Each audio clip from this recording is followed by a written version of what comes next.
Hello guys, welcome back to my channel Bidisha daily ভ্লগে তোমাদের সবাইকে অনেক স্বাগত। আশা করছি তোমরা সবাই অনেক ভালো আছো। আজকে একটা চটপটা মাখা ভিডিও নিয়ে হাজির হয়ে গেছি তোমাদের কাছে। কি মাখা করতে চলেছি জানো? তালশাঁস মাখা। তোমরা কারা কারা তালশাঁস খেতে ভালোবাসো প্রথমেই কিন্তু কমেন্ট করে জানিয়ে দিও।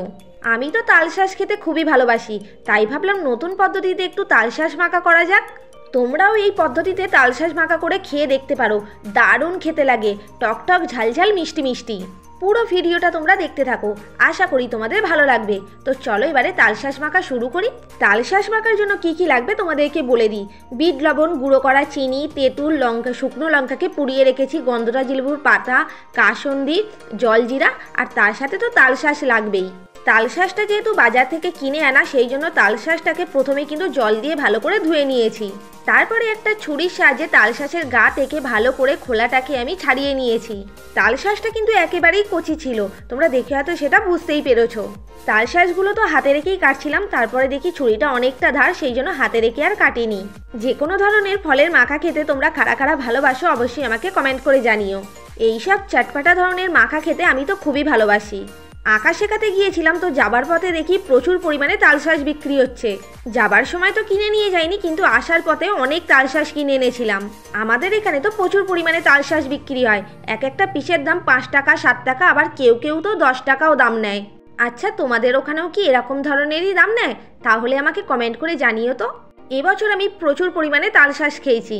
আমাদেরও কিন্তু তাল গাছ আছে, বহু বছর আগে দাদু কিন্তু এরকম তালের কাঁদি নিয়ে এসেছিল।